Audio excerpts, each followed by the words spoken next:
تیرا کلام رہے گا قائم پہاڑ جب نہ رہے خدایا، تیرے منہ کی ایک بات بھی ٹلے گی نہ چاہے کچھ بھی ہو، تیری مان دیے ہے زندہ سونے سے بھی قیمتی، میرا دل یہ دے گواہی ہے یہ کتاب عظیم، نازل کرے اپنا کلام شکستہ دلوں کو سکون ملے، تاریکی دور ہو میری راہیں روشن کر، دل اپنا کلام کثرت سے اے خدا بدل دے، رہائی دے کثرت سے پھل ملاؤ، کلام رہے گا قائم پہاڑ جب نہ رہے خدایا، تیرے منہ کی ایک بات بھی ٹلے گی نہ چاہے کچھ بھی ہو۔ عزیز ناظرین، میں ایاد ظریف آپ سب دیکھنے والوں کو ہمارے روز کے بائبلی مطالعہ پروگرام کی اس نئی قسط میں خوش آمدید کہتا ہوں۔ اس پروگرام میں ہم بائبل مقدس کی تمام کتابوں یعنی پیدائش سے مکاشفہ تک ہر سوموار سے جمعہ آپ کے لیے تفصیلی مطالعہ پیش کرتے ہیں۔ ہم احبار کی کتاب کے 19ویں باب پر پہنچ گئے ہیں جو کہ بائبل مقدس کی تیسری کتاب ہے۔ میں چاہوں گا کہ آپ اپنی بائبل مقدس کھولیے اور ہمارے ساتھ اس مطالعے میں شامل ہو جائیے۔ بائبل مقدس کے حوالے سے آپ کا کوئی بھی سوال ہو یا آپ کچھ بھی جاننا چاہتے ہوں تو آپ ہمیں ای میل کیجئے، خدا ان کے فضل سے ہم اس کا جواب آپ کو ضرور دیں گے۔ لیکن پروگرام کے آغاز میں خدا کے خادم بھائی یوسف ریاض کو اسٹوڈیوز میں خوش آمدید کہوں گا۔ بہت شکریہ بھائی۔ ساتھ ہی ہمارے دیگر مہمانوں کو بھی خوش آمدید۔ بھائی 19ویں باب کا مرکزی خیال کیا ہے؟ اس باب کا موضوع ابھی پاکیزگی ہی ہے، جس کا خلاصہ آیت 2 میں کیا گیا ہے۔ جب خداوند کہتا ہے تم پاک رہو کیونکہ میں جو خداوند تمہارا خدا ہوں پاک ہوں۔ بنیادی طور پر یہ باب 3 خیالات پر مشتمل ہے: خدا کے ساتھ ہمارا تعلق، اور پھر دوسروں کے ساتھ ہمارا تعلق، چاہے وہ رشتہ دار ہوں یا پھر اجنبی، اور آخر میں چیزوں کے ساتھ ہمارا تعلق۔ اگر ہم غور کریں تو اس نے 15 دفعہ دہرایا کہ میں خدا ہوں یا میں خداوند تمہارا خدا ہوں، گویا کہ اس حقیقت کی وجہ سے خداوند ہوتے ہوئے جس نے ہمیں بتایا اور جس کا اختیار ہم سب پر ہے، وہ ہمیں ہدایات دے رہا ہے کہ پاک بنو کیونکہ وہ پاک ہے۔ تمام تعلقات اس معلومات کی روشنی میں تشکیل دیے گئے اور حقیقت یہ ہے کہ خدا ہی مالک اور خداوند ہے۔ صحیح۔ میں کچھ آیات پڑھنا چاہوں گا۔ پھر خداوند نے موسیٰ سے کہا، بنی اسرائیل کی ساری جماعت سے کہہ کہ تم پاک رہو، کیونکہ جو میں خداوند تمہارا خدا ہوں پاک ہوں، اور تم میں سے ہر ایک اپنی ماں اور اپنے باپ سے ڈرتا رہے، اور تم میرے سبتوں کو ماننا۔ میں خداوند تمہارا خدا ہوں۔ تم بتوں کی طرف رجوع نہ ہونا اور نہ اپنے لیے ڈھالے ہوئے دیوتا بنانا۔ میں خداوند تمہارا خدا ہوں۔ اور جب تم خداوند کے حضور سلامتی کے ذبیحے گزرانو تو ان کو اس طرح گزراننا کہ تم مقبول ہو، اور جس دن اسے گزرانو اس دن اور دوسرے دن وہ کھایا جائے، اور اگر تیسرے دن تک کچھ بچا رہ جائے تو وہ آگ میں جلا دیا جائے، اور اگر وہ ذرا بھی تیسرے دن کھایا جائے تو وہ مکروہ ٹھہرے گا اور مقبول نہ ہوگا، بلکہ جو کوئی اسے کھائے اس کا گناہ اسی کے سر لگے گا، کیونکہ اس نے خداوند کی پاک چیز کو نجس کیا، سو وہ شخص اپنے لوگوں میں سے کاٹ ڈالا جائے گا۔ خداوند نے اپنی برکات کا آغاز یہ کہتے ہوئے کیا کہ تم پاک رہو کیونکہ میں جو خداوند تمہارا خدا ہوں پاک ہوں۔ یہ جملہ میں خداوند میں خداوند میں خداوند بہت بار دہرایا گیا۔ آپ نے اشارہ کیا کہ اس کے مالک ہونے کو ظاہر کرتا ہے۔ آپ نے بات کا آغاز پاکیزگی سے کیوں کیا؟ احبار کی کتاب میں پاکیزگی ہی مرکزی خیال سمجھا جاتا ہے، اور خدا چاہتا ہے کہ اس کے لوگ اس کے قریب آئیں، اور یہ اس کتاب کا ایک اور موضوع بھی ہے۔ اور انسان کی فطرت ناپاک ہے، اور جس دنیا میں ہم رہتے ہیں یہ بدعنوان دنیا ہے، اور چونکہ خدا پاک ہے اور خدا کی آنکھیں بدی کو نہیں دیکھ سکتی، اور وہ ہمیں ہدایت دیتا ہے اور ہمیں بار بار اس کی اہمیت بتاتا ہے، اور اس کی اہمیت بتاتے ہوئے وہ کہتا ہے کہ اس کے بغیر کوئی خدا کو نہیں دیکھے گا، جیسا کہ عبرانیوں کا 12واں باب ہمیں تعلیم دیتا ہے۔ یہ کتاب خدا کی کتاب ہے، جی، اور خدا کی کتاب خدا کی فطرت کی طرف اشارہ کرتی ہے، جس طرح سے وہ چنتا ہے۔ اس کی کون سی خصوصیات پوری بائبل میں ثبوت بنتی ہیں؟ صحیح، خدا کی خصوصیات میں سے ایک خصوصیت یہ ہے کہ وہ پاک ہے، جو اس پوری کتاب کے ذریعے عیاں ہے۔ درست، وہ بدی کو قبول یا برداشت نہیں کرتا، کوئی شخص بھی اپنی زندگی میں بدی کو رکھتے ہوئے خدا کے ساتھ رشتہ شروع نہیں کر سکتا۔ صحیح۔ بس اس باب اور اس میں شامل متعدد قوانین کے بارے میں بات کرنے سے پہلے بہت سے لوگ خدا کے ساتھ رشتہ قائم کرنا چاہتے ہیں۔ وہ سمجھتے ہیں کہ خدا ان سے تقاضا کرتا ہے۔ یہ ہیں دعائیں، جی۔ رسم یا ذمہ داری ہم اسے انجام تو دے رہے ہیں، لیکن پوشیدہ زندگی میں وہ سب جو ان کے دلوں میں ہے وہ غیر متعلقہ اور ناپاک اور پرتشدد ہے۔ یہ کچھ اور ہے اور عبادت کچھ اور ہے۔ وہ یقین کرتے ہیں کہ عبادت میں گزارے ہوئے ان کے چند گھنٹے ان کی ناپاکی کو ختم کر دیتے ہیں۔ میں جاننا چاہتا ہوں کہ کیا خدا کی پاکیزگی واقعی ایسی ہے؟ ٹھیک ہے، آئے ہم یوحنا کے پہلے باب کی سائٹ پر غور کریں کہ کسی نے خدا کو کبھی دیکھا ہے؟ اکلوتا بیٹا جو باپ کی گود میں ہے اسی نے ظاہر کیا۔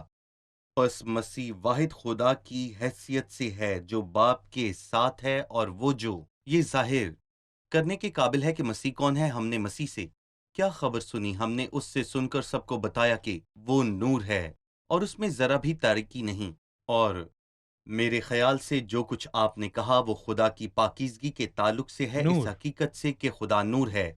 پھر بھی پوری سمجھ دینے کے لیے وہ یوحنا کے پہلے خط میں پہلے باب میں یہ کہنے کے بعد کہ خدا نور ہے، وہ باب 4 میں 2 دفعہ کہتا ہے کہ خدا محبت ہے۔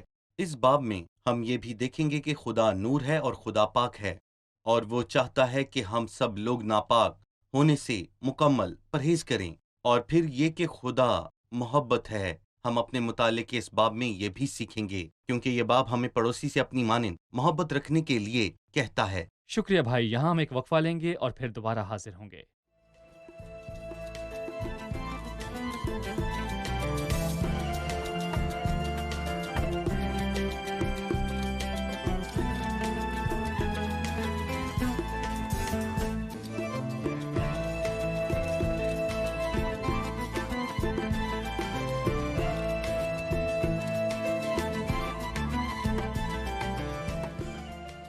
آپ نے ذکر کیا کہ اس باب میں 3 اہم اصول یا پھر نظریات ہیں: خدا کے ساتھ تعلق، دوسروں کے ساتھ تعلق اور چیزوں کے ساتھ تعلق۔ بس ہمیں ان اصولوں کے بارے میں جاننے کی ضرورت ہے جو خدا کے ساتھ تعلق کے بارے میں ہیں۔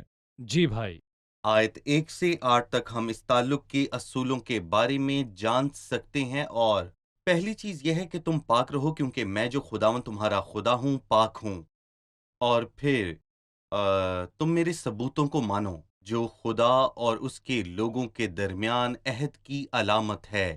تم کوئی خادمانہ کام نہ کرنا، اس دن تم اپنے خدا کی عبادت کرنا۔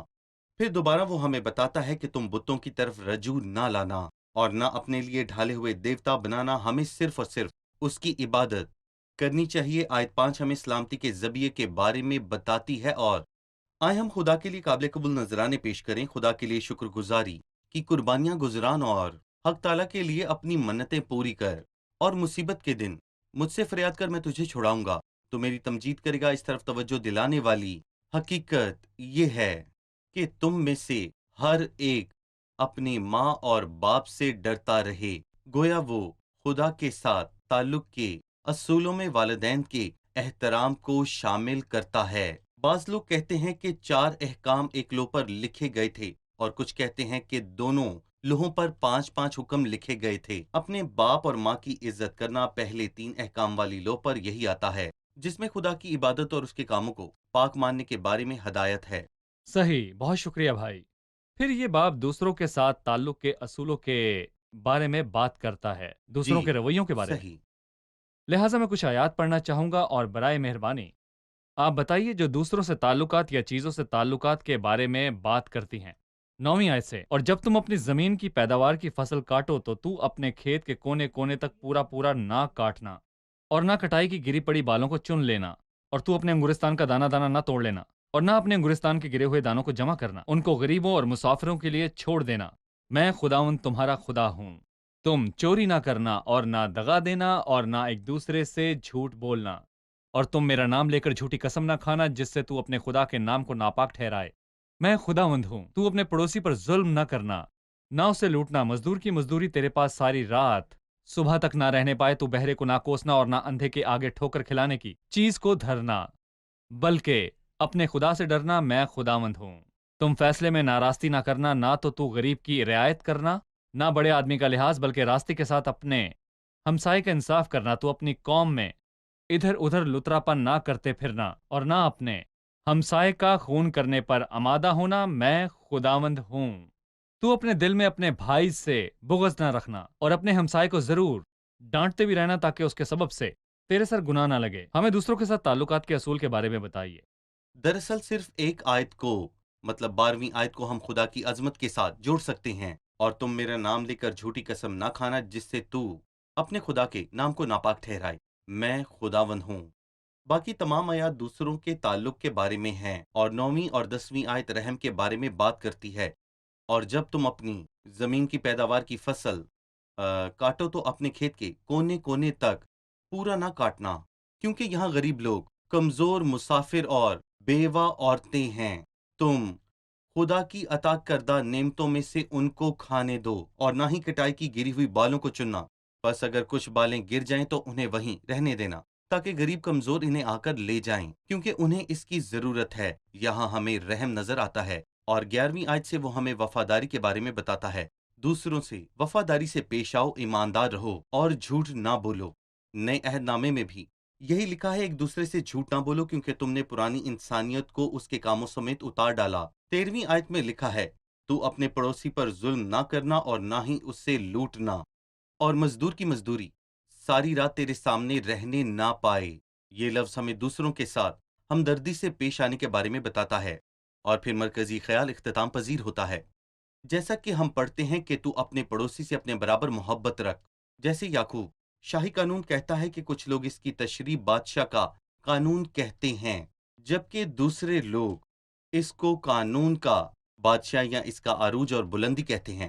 اور لکھا ہے، تو اپنے پڑوسی سے اپنے برابر محبت رکھ۔ پالوس کہتا ہے، پوری شریعت پر ایک ہی بات سے پورا عمل ہو جاتا ہے کہ تو اپنے پڑوسی سے اپنی مانند محبت رکھ۔ صحیح۔ 9ویں اور 10ویں آیت پر دوبارہ آتے ہیں۔ آپ نے کہا کہ یہ رحم کے بارے میں بات کرتی ہے۔ جی، بس جب خدا ہمیں بہتات کے ساتھ دیتا ہے صحیح۔ تو کیا وہ ہمیں اس لیے دیتا ہے کہ ہم اس سے صرف اپنے لیے سکون اور خوشی حاصل کریں، یا خدا اس سے بڑھ کر کوئی منصوبہ رکھتا ہے؟ کیا ایسا ہو سکتا ہے کہ ہمارے لیے جتنا کافی ہے وہ لیں اور پھر دوسروں کو بھی دیں؟ صحیح۔ اور جب خدا ہماری زندگی میں ہماری آمدن میں اضافہ کرتا ہے تو جتنا زیادہ ہمیں ملتا ہے ہمارے دینے میں بھی اضافہ ہونا چاہیے۔ خدا مجھے بہتات کے ساتھ دیتا ہے تاکہ میں دوسروں کے لیے بھی برکت کا سبب بن سکوں۔ لہٰذا ہمیں اس خطرے سے آگاہ کیجیے جس میں ہم صرف خدا سے وصول کرتے ہیں۔ کیا میں خدا کے سامنے جواب دہ ہوں یا اس کے متعلق میری عدالت ہوگی؟ برائے مہربانی بھائی یوسف، میں چاہوں گا کہ آپ اس نقطے کی وضاحت کیجیے۔ پالوس پہلے تموتیس میں یہ کہتا ہے کہ اس جہاں کے دولت مندوں کو یہ حکم دے کہ معذور نہ ہو۔ پہلی بات، اگر تم امیر ہو جاؤ تو معذور نہ ہو، اور ناپائیدار دولت پر نہیں بلکہ خدا پر امید رکھیں جو ہمیں لطف اٹھانے کے لیے ساری چیزیں دیتا ہے۔ وہ کہتا ہے کہ نیکی کریں اور اچھے کاموں میں دولت مند بنیں، اور سخاوت پر تیار اور امید پر مستعد ہوں، اور آئندہ کے لیے اپنے واسطے ایک اچھی بنیاد کر رکھیں تاکہ حقیقی زندگی پر قبضہ کریں، یا پھر حقیقی زندگی پر قبضہ رکھنا۔ بس خدا مجھے اسی لیے دیتا ہے تاکہ میری دینے کی مقدر بڑھ جائے۔ مجھے یہاں پر ان امیر افراد کی یاد آتی ہے جنہوں نے کثرت کے ساتھ دیا تھا۔ ان میں سے ایک شخص بوئس تھا، جس کے بارے میں ایک پوری کتاب روت کے نام سے بائبل میں موجود ہے۔ اس شخص کو خدا نے برکت دی تھی، اور فصل کاٹنے والوں نے اس سے کہا، خداوند تمہارے ساتھ ہو اور خداوند تمہیں برکت دے۔ اور خدا نے دی۔ اس نے فصل کاٹتے ہوئے کھیت کے کونے کونے تک نہ کاٹا۔ اور جب اس نے روت کو دیکھا جو نہایت غریب تھی اور جس کے دکھوں کی کہانی اس نے سنی تھی، تو فصل کاٹنے والوں کو اس نے حکم دیا کہ جب بھی تم روت کو اپنے پیچھے آتے دیکھو تو اسے پولیوں کے بیچ میں سے چننے دینا، ملامت نہ کرنا، جس کا مطلب ہے کہ جان بوجھ کر اس کے لیے کچھ اچھی بالیاں چھوڑ دینا۔ بے شک جب بالیاں گرتیں تو وہ اسے دوبارہ نہیں چنتے تھے، جنہیں انہیں اپنے پیچھے آنے والوں کے لیے چھوڑنا پڑتا تھا۔ یہ واقعی زبردست ہے۔ اس معزز شخص اور اس خدا ترس عورت سے ہی ہمارے یسوع مسیح آئے، جس کا ہمارے لیے حکم ہے کہ دینا لینے سے زیادہ مبارک ہے۔ بس مجھے یہ سیکھنا ہے کہ جب خدا مجھ پر مہربانی کرتا ہے اور میری آمدن میں اضافہ ہوتا ہے تو مجھے پوچھنا چاہیے کہ اے خداوند، کیا تو مجھ سے چاہتا ہے کہ میں دوسروں کے لیے برکت کا باعث بنوں؟ کیا تو چاہتا ہے کہ میں دوسروں کی ضروریات میں ان کے کام آؤں؟ اگر میں یہ سمجھوں کہ جو کچھ بھی مجھے ملتا ہے میرا ہے، تو میں اپنی زندگی کے لیے عظیم ترین برکت کو کھو دوں گا جو دوسروں کو دے کر ان کے لیے برکت کا باعث بنتا ہے۔ لوکا کے بارے میں باب میں اس امیر شخص نے یہ کہا کہ اے جان، تیرے پاس بہت برسوں کے لیے مال جمع ہے، چن کر کھا پی خوش رہ۔ خدا نے کہا اے نادان، اسی رات تیری جان تجھ سے طلب کر لی جائے گی۔ صحیح، ہم ابھی بھی دوسروں کے ساتھ اپنے تعلق پر بات کر رہے ہیں۔ میں چاہتا ہوں کہ آپ جی خصوصی ضروریات یا معذور افراد کی ضروریات کے ساتھ تعلقات کے بارے میں بات چیت کریں۔ جی 14ویں آیت میں وہ کہتا ہے تو بہرے کو نہ کوسنا اور نہ اندھے کے آگے ٹھوکر کھلانے کی چیز کو دھرنا۔ انسانی حقوق کے متعلق لوگ ان ہدایات کو اخلاقی اصولوں کے طور پر لے سکتے ہیں، لیکن روحانی طور پر مجھے ان لوگوں کے ساتھ کیسے پیش آنا ہے جو سن اور دیکھ نہیں سکتے؟ ٹھیک ہے، میں ان کے لیے بات کر رہا ہوں جو مجھے دیکھ اور سن نہیں سکتے، بلکہ ان کے لیے بھی جو دیکھ سکتے ہیں، کیونکہ اگر کوئی موجود نہیں تو اس کا مطلب ہے کہ وہ دیکھ اور سن بھی یہ نہیں دوسروں کی غیر سکتا۔ موجودگی ہے۔ بالکل، اور یہ وہ ہے جسے ہم ایب جوئی کہتے ہیں کہ کوئی اگر یہاں پر نہیں تو ہم اس کے لیے برا بولیں، اور اگر وہ موجود ہوں تو شاید ہم اس کے برعکس بولیں۔ اگر اس بدنیتی کو دنیا کے چھوٹے لوگ استعمال کر سکتے ہیں تو خدا کے لوگوں کو اسے استعمال نہیں کرنا، جن کی پہچان ایمانداری ہے۔ ہم پڑھتے ہیں تو چوری نہ کرنا اور نہ دغا دینا اور نہ ایک دوسرے سے جھوٹ بولنا۔ صحیح، 32ویں آیت میں بھی ہمارے دوسروں کے ساتھ تعلقات کے بارے میں بات کی گئی ہے۔ جن کے سر کے بال سفید ہیں تو ان کے سامنے اٹھ کھڑے ہونا اور بڑے بوڑھوں کا ادب کرنا اور اپنے خدا سے ڈرنا۔ میں خداوند ہوں۔ بوڑھوں سے تعلقات، پس ہم نوجوانوں کو بوڑھوں کے تعلق سے کیا نصیحت دے سکتے ہیں؟ کیا کہیں گے؟ اگر نوجوان اس دنیا کی پیروی کرتے ہیں تو وہ خدا کے پاک کلام کی تعریف نہیں کریں گے، لیکن میں خدا کے بچوں کی بات کر رہا ہوں، وہ جو حقیقت میں خدا سے پیار کرتے ہیں، جن کے بارے میں بائبل کہتی ہے جوان اپنی روش کس طرح پاک رکھے۔ اس کا جواب ہے تیرے کلام کے موافق اس پر نگاہ رکھنے سے، خدا کی کہی گئی باتوں پر عمل کرنے سے۔ وہ کہتا ہے کہ جن کے بال سفید ہیں تو ان کے سامنے اٹھ کھڑا ہونا اور بڑے بوڑھوں کا ادب کرنا۔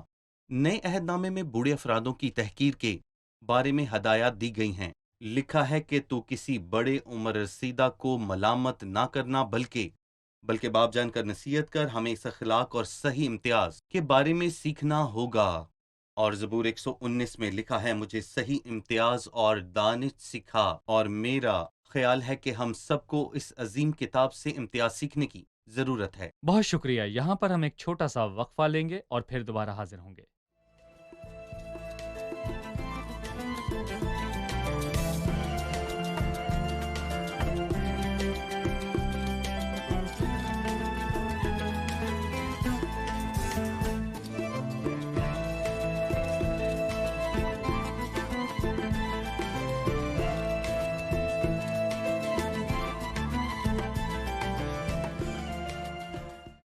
اب ہم خدا کے ساتھ اور دوسروں کے ساتھ تعلقات کے بارے میں جان چکے ہیں۔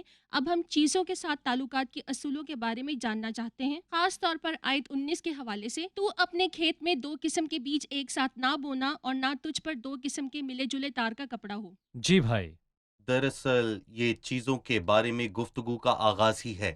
تم میری شریعت کو ماننا، تو اپنے چپاؤں کو غیر جن سے بھروانے نہ دینا۔ پس افزائش نسل کا جو اصول ان دنوں مشہور ہے خداوند کی نظر میں مقبول نہیں۔ تو اپنے کھیت میں 2 قسم کے بیج ایک ساتھ نہ بونا، اور مخلوط اصول، اور نہ تجھ پر ملے جلے تار کا ایک کپڑا ہو۔ جب ہم ناپاک جانوروں کے بارے میں پڑھتے ہیں جنہیں کھانا نہیں چاہیے، وہاں بھی ہمیں کچھ ایسا ہی ملتا ہے۔ سب رینگنے والے جاندار جتنے بھی 4 پاؤں کے بل چلتے ہیں۔ تو یہ کیا چیز ہے؟ کیا یہ کیڑا ہے یا 4 پاؤں پہ چلنے والی چیز ہے؟ یہ کیا اڑتا ہے صحیح یا کہا، 4 پاؤں اڑتا پر ہے۔ چلتا ہے۔ یہ دونوں کام کرتا ہے جو خدا کی نظر میں مکروہ ہے۔ خدا چاہتا ہے ہر کوئی صاف ہو۔ اگر خداوند ہی خدا ہے تو اس کے پیرو ہو جاؤ، اور اگر بال ہے تو اس کے پیرو ہو جاؤ۔ لیکن چیزوں کو مخلوط بنانا خدا کی نظر میں مکروہ ہے۔ ہوسیہ اپنی کتاب میں لکھتا ہے افرایم دوسرے لوگوں سے مل جل گیا۔ افرایم ایک چپاتی ہے جو الٹی نہ گئی۔ صحیح، بہت شکریہ۔ 23ویں آیت زمین کے بارے میں ہے۔ یہاں یوں مرقوم ہے، اور جب تم اس ملک میں پہنچ کر قسم قسم کے پھل کے درخت لگاؤ تو تم ان کے پھل کو گویا نامختون سمجھنا، وہ تمہارے لیے 3 برس تک نامختون کے برابر ہوں، اور کھائے نہ جائے، اور چوتھے سال ان کا سارا پھل خداوند کی تمجید کے لیے مقدس ہوگا، تب 5ویں سال سے ان کا پھل کھانا، تاکہ وہ تمہارے لیے افراد کے ساتھ پیدا ہو۔ میں خداوند تمہارا خدا ہوں۔ لہٰذا خدا ایک نئی زمین میں بیج بونے کا طریقہ واضح کر رہا ہے۔ خدا زمین میں بیج بونے اور اسے کھانے کے وقت یا فصل نہ کھانے کے وقت میں کیوں دلچسپی لے رہا ہے۔ سب سے پہلے خدا ہمیں برکت دینا چاہتا ہے اور وہ ہماری بھلائی کی خواہش رکھتا ہے۔ پس جب تم 3 سال تک ایک درخت کے پھل کو نہ کھاؤ گے تو یہ عمل آنے والی فصل اور پیداوار کے لیے فائدہ مند ہوگا۔ اور اگر سچ میں 3 سال تک درخت کا پھل نہیں لیتا تو پھر یقینی طور پہ چوتھے سال میں زیادہ پھل لوں گا۔ چوتھے سال کا پھل تمہیں خداوند کے لیے چھوڑنا ہے۔ پہلا پھل خدا کو دینا چاہیے۔ کیا میں خدا کو دیتا ہوں؟ اپنے مال سے اور اپنی ساری پیداوار کے پہلے پھلوں سے خدا کی تعظیم کر، یوں تیرے کھتے بھرے رہیں گے، تیرے حوض میں سے لبریز ہوں گے۔ بس جب آپ خدا کو دیتے ہیں وہ آپ کا کبھی بھی مقروض نہیں ہوگا، اور جو کچھ خدا کو آپ نے دیا وہ اس سے کئی گنا زیادہ آپ کو لوٹائے گا۔ راست لوگوں سے خدا کا وعدہ ہے کہ وہ انہیں بڑھائے گا، برومند کرے گا اور پیداوار دے گا۔ صحیح۔ بھائی یوسف 26ویں آیت میں بہت سی ممانعتیں ہیں۔ تم کسی چیز کو خون سمیت نہ کھانا، جی، نہ جادو منتر کرنا، نہ شگون نکالنا، تم اپنے سر کے گوشوں کو بال کاٹ کر گول نہ بنانا، اور نہ تو اپنے داڑھی کے کونوں کو بگاڑنا، تم مردوں کے سبب سے اپنے جسم کو زخمی نہ کرنا، اور نہ اپنے اوپر کچھ گدوانا، میں خداوند ہوں۔ جی، یہ مختصر جملے ہیں، ان میں سے ہر ایک کا ہمارے لیے ایک خاص معنی ہے، لہٰذا یہ کس چیز کی طرف اشارہ کرتے ہیں؟ دیکھیں جتنی بھی آیات ابھی آپ نے پڑھی ہیں یہ سب غیر قوموں کی طرف اشارہ کرتی ہیں۔ غیر قوم، غیر مذہب اور غیر مذہب کے لوگ، ان سب سے میری مراد وہ لوگ ہیں جنہیں اسرائیلی اپنے ملک میں لا رہے تھے۔ غیر قوم گوشت کو خون کے ساتھ کھایا کرتے تھے اور جادو منتر کرتے تھے، اور یقین رکھتے تھے کہ کچھ چیزیں ان کے لیے خوشیاں لائیں گی، جبکہ کچھ چیزیں بدقسمتی لائیں گی۔ لہٰذا یہ سب کام غیر قوموں کے طریقہ کار کی ایک لمبی چوڑی فہرست ہے، اور جس طرح غیر قومیں اپنے بےہودہ حالات کے موافق چلتی ہیں، تم آئندہ کو اس طرح نہ چلنا، بلکہ عقل نہیں ہو جانے سے اپنی صورت بدلتے جاؤ۔ تم اپنے سر کے گوشوں کو بال کاٹ کر گول نہ بنانا اور نہ یہ غیر اپنی داڑھی قوموں کے کا کونوں کو طریقہ کار بگاڑنا، تھا۔ یہ سب غیر قوموں کا طریقہ کار ہے جو کہ سورج بالکل کی عبادت سے تعلق رکھتا ہے۔ صحیح۔ تو اپنی داڑھی کے کونوں کو نہ بگاڑنا، تم مردوں کے سبب سے اپنے جسم کو زخمی نہ کرنا۔ یہ کیا ٹیٹو ہے؟ موجودہ دور میں ٹیٹوز بہت مشہور ہیں، اگرچہ کہ خدا نے ان کے خلاف ہدایت دی ہے، ان کی نشاندہی کرنی جہاں چاہیے۔ ہمارا ذائچہ پڑھنے، شگون نکالنے کے حوالے سے بات کرنی ہے۔ بالکل، کچھ لوگ ان کو تفریحی سرگرمیوں اور تفریح پڑھنے کے طور پر سمجھتے تقریر کے ہیں۔ طور پر۔ کیا ذائچہ دیکھنے کو بدروحوں سے بات کرنے کا ذریعہ اور خدا کے لیے مکروہ چیز نہیں سمجھا جاتا؟ آپ اس کے بارے میں کیا کہیں گے؟ ہم استثنا کے 18ویں باب میں پڑھتے ہیں کہ تجھ کو خداوند تیرے خدا نے ایسا کرنے نہ دیا، پس دنیا کے لوگ اس طرح کی چیزیں کرتے ہیں، مگر تجھ کو خداوند تیرے خدا نے ایسا نہ کرنے دیا۔ ہمیں یہ جاننے کی ضرورت ہے کہ ہمارا خدا ہمیں تب بھی دیکھتا ہے جب ہمیں کوئی بھی نہیں دیکھتا۔ خداوند مجھے دیکھتا ہے، اور مجھے یہ جاننا ہے کہ وہ مجھے کس چیز کی اجازت دیتا ہے اور کس چیز کی نہیں۔ لکھا ہے کہ جب اجنبی ان کے ملک میں آئیں تو ان کے ساتھ کیا کرنا چاہیے۔ میں اس پر آپ کا تبصرہ چاہتا ہوں۔ جیسے کہ بہت سے لوگ بائبل، خاص طور پر پرانے عہد نامے پر الزام لگاتے ہیں کہ یہ ایک ظالمانہ، نسل پرست خدا کی طرف اشارہ کرتا ہے جو ایک طرح کے لوگوں کو ترجیح دیتا ہے اور دوسروں کے ساتھ امتیازی سلوک کرتا ہے۔ اس پر وضاحت کیجیے۔ مجھے یاد ہے کہ متی کے 5ویں باب میں ایک خدا ترس شخص کہتا ہے کہ تم سن چکے ہو کہ کیا کہا گیا تھا کہ پڑوسی سے محبت رکھ اور دشمن سے عداوت، اور اس نے کہا کہ میں بائبل میں آسانی سے یہ آیت ڈھونڈ سکتا ہوں کہ اپنے پڑوسی سے محبت رکھ، لیکن میں جتنی بھی کوشش کروں مجھے یہ آیت نہیں ملتی کہ اپنے دشمن سے نفرت کر۔ صحیح۔ یہاں تک کہ پرانے عہد نامے میں بھی اجنبیوں کے بارے میں ہم دیکھتے ہیں کہ کیا آپ ان سے نفرت کرتے ہیں؟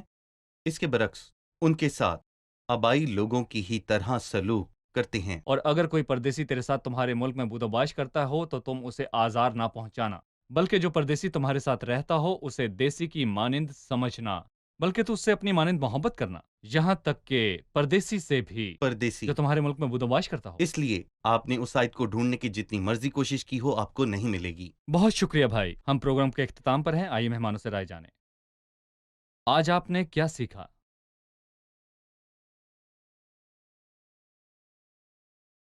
ہم نے خدا کے ساتھ تعلق کے بارے میں 6 اصول سیکھے۔ پاک بنو، والدین سے ڈرتے رہو، سبتوں کو پاک مانو، بتوں کی طرف نہ پھرو، صرف خدا کی عبادت کرو، شکر گزاری کے طور پر سلامتی کا ذبیحہ گزرانو۔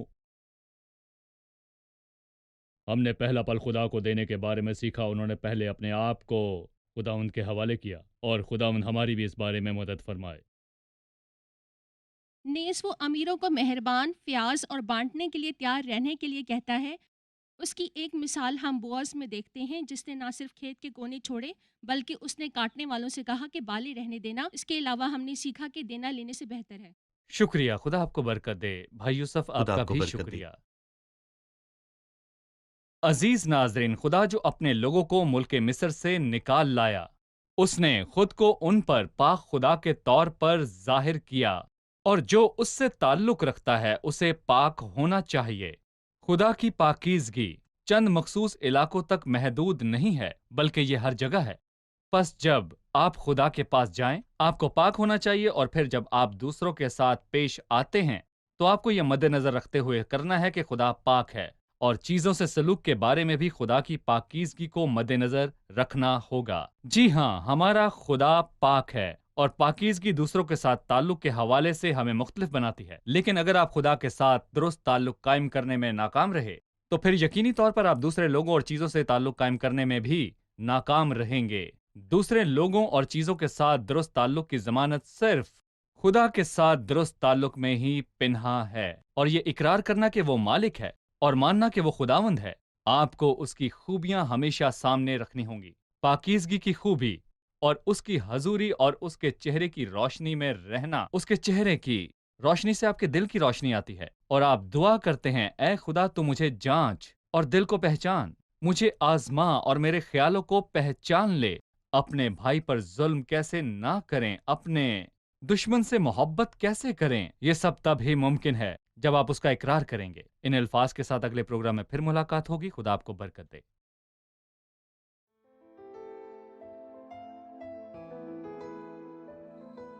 تیرا کلام رہے گا قائم، پہاڑ جب نہ رہے خدایا، تیرے منہ کی ایک بات بھی ٹلے گی نہ، چاہے کچھ بھی ہو۔